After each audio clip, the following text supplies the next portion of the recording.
as a It's not my constitutionally obligation, and do not point to Yes, me. you have a constitutional oath to uphold the Constitution, ma'am. You misunderstand the procedure. I will attempt to Objection. explain it to you. Objection. The documents that you want are not documents that are in the court's file at this point in time. Objection, I don't know ma'am. if they would ever be in the court's file at this point in time.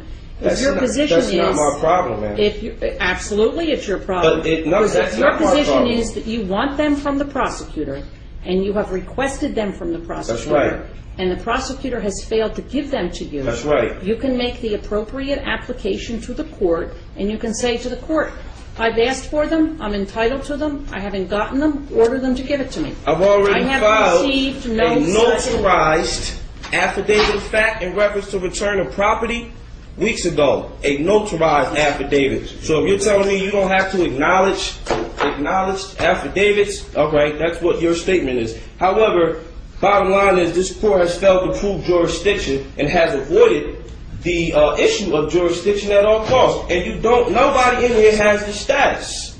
All right? Nobody has proven status, and nobody in here has the authority to proceed. Now, the last hearing we discussed, you stated that Could you please stop yelling at me?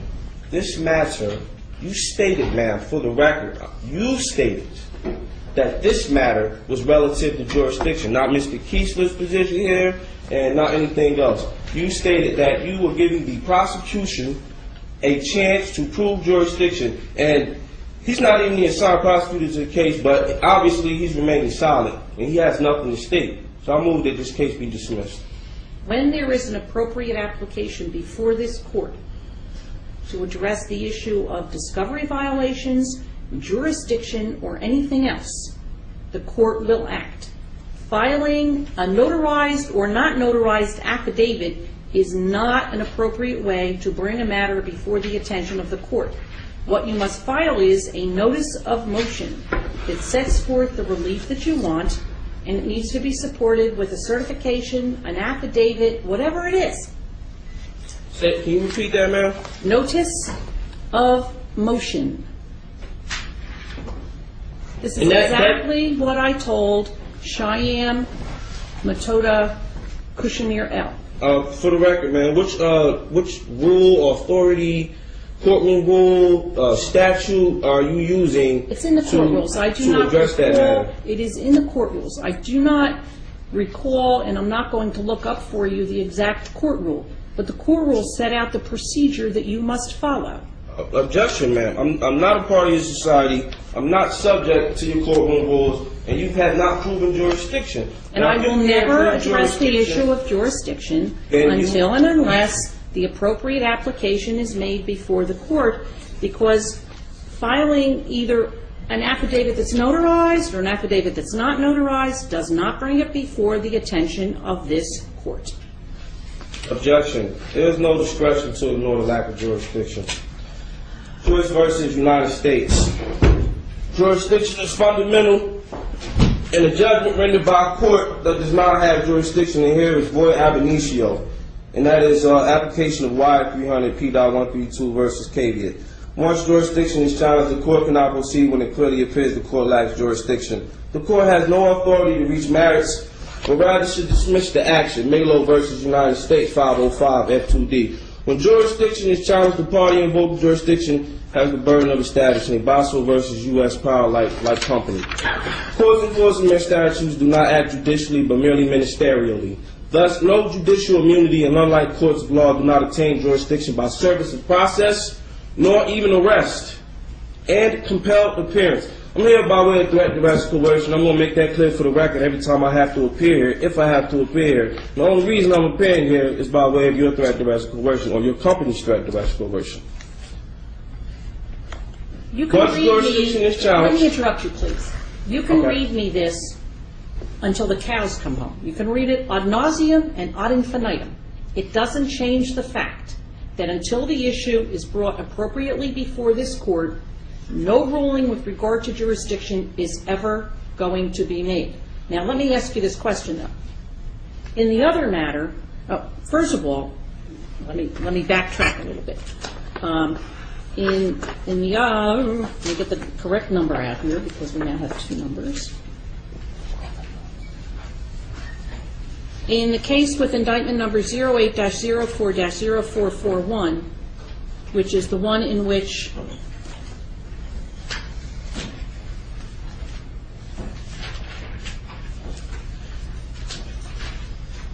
Cheyenne M. Cushamirel is also involved, I have severed those matters, so they will be on completely separate tracks. But he told me that he had filed a notice of removal to the federal court, and my question to you is, have you filed a notice of removal to federal court with regard to any of these matters? Yes, ma'am. Notice of removal All has of been them? filed All of them? regarding all matters. The three matters? Yes, the three matters that you. May I ask you, please, would you tell me, when did you file this? They were filed last night. FedEx. To By the way of federal FedEx, court? to the federal court. All right. Yes. Now, as I am sure you are aware, if the court accepts them, then we will simply transfer them to the federal court. We won't deal with them anymore. Okay, well, I'm still sure you're aware of the matter that you've not proven jurisdiction in either of the hearings and that you've avoided addressing the issue of jurisdiction. And I will continue to not address the issue of jurisdiction until the appropriate motion is filed with the court and the court has the ability to address it and make a determination with regard to it. And Judge, if I could just for a moment, that's the issue at hand. As currently stands, we are representing. Objection. You're not representing me. Judge. Therefore, it would be our responsibility to file that motion. Given the fact that he will not cooperate with our office, it's impossible for us to do that. Objection. We really need to Well, reach the issue. I want to get Objection. back to what I do want to get back to what Amir KCL said. Now, we addressed the issue to some extent with regard to the indictments. I have here for you, and the record will reflect, that I am giving you a copy of the indictment that has 08-07-0727 and also 08-04-0441. Objection. Just for the record, the Office of Public Defense is not representing me. We don't have any power of attorney for me, and I'm not part of your society, so you cannot represent me, and we do not share nationalities. Okay, now, for the record, Mr. I need the Kramer. nationality of every agent in here, and I need the name and the information because I'm suing everybody. Mr. Kramer, Everybody. So I need everybody's name and your position, starting with you, excuse me, sir. who is calling out from the audience? I was, ma'am. No, you were not. Who was, no, do not hand anything over, nothing. In the audience, please do not call out while court is in session, or the officer will ask you to leave.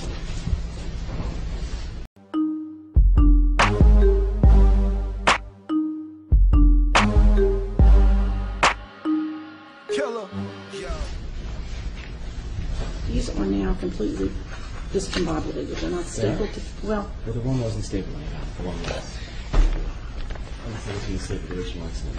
Should go back to staple. no, I don't have, look, you can't even read this. Is that what I gave you? I think so, yeah.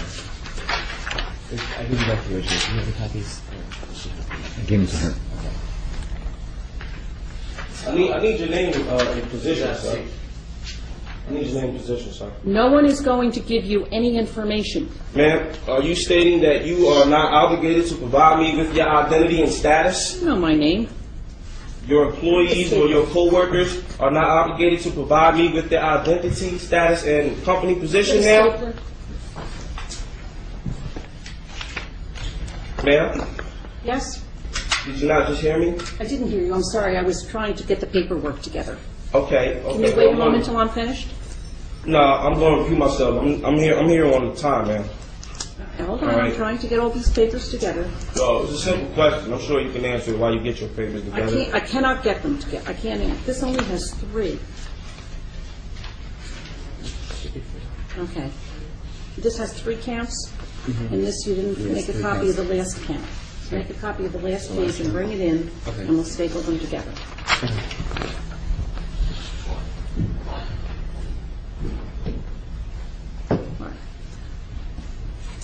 All right, Noble Amir KCL. You complained about discovery. I think I've addressed that. I'm giving you the copies of the indictments, and you said you've never been interviewed.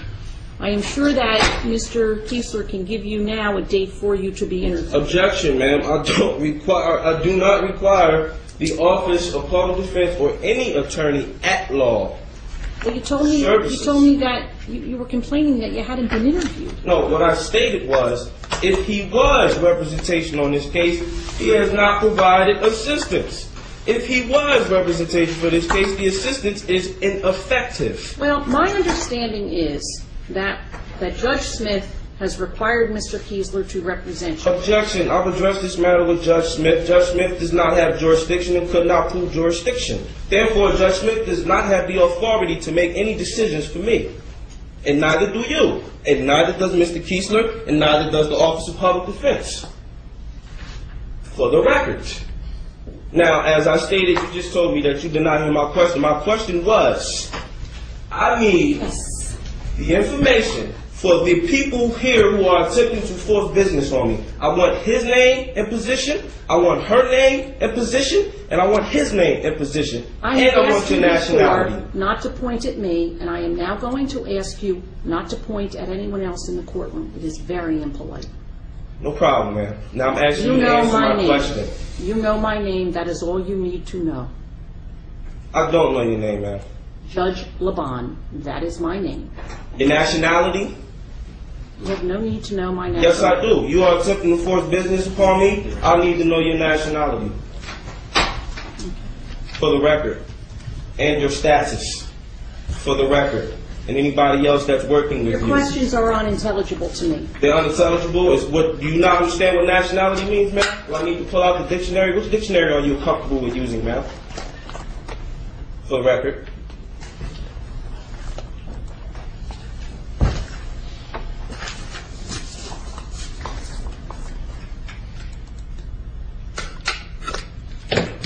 All right. The record should reflect that I am going to give to Noble Amir Kusamir L.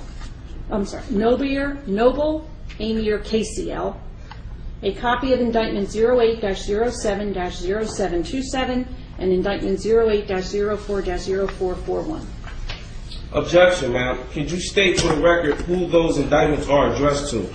Well, State who you were giving to. Objection. Wait, no. Hand that back to her. I am handing the papers. She needs to state for the record. I am handing the papers to Noble Amir KCL. I need to know who's on it, ma'am. It doesn't matter who's on it. Yes, I'm it giving does. you copies of papers. I need to know who's addressed to. Read it. If it's not addressed to me, Read it. You've not read my notarized affidavits. Read it. You've not read my notarized affidavits. Well, this is what I'm going to do. I'm going to give this matter another date. Mr. Kiesler, you can make whatever application you want. Noble Amir KCL, you can make whatever application you want. Hopefully, in the meantime, we will hear from the federal court with regard to the removal application. I'm going to just state for the record that your application to do any further proceedings are denied because you have not proven jurisdiction, neither has the prosecution who was here and present. Prosecution, would you state your proof of claim for the record? Your Honor, would any motion by our office be heard on the next date, or would you set a separate hearing? No, it'll be heard on the next date. Thank you. For the record, your application to proceed to set any hearings is denied. It's not proven jurisdiction.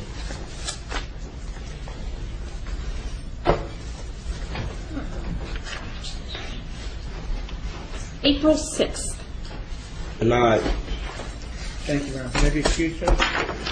This is the only notice that I will give Noble Amir KCL at the April 6th date. I don't know if anyone sends out, I don't know if Mr. Kiesler's office sends out letters reminding people, but I don't. We simply expect that you will be here on April 6th.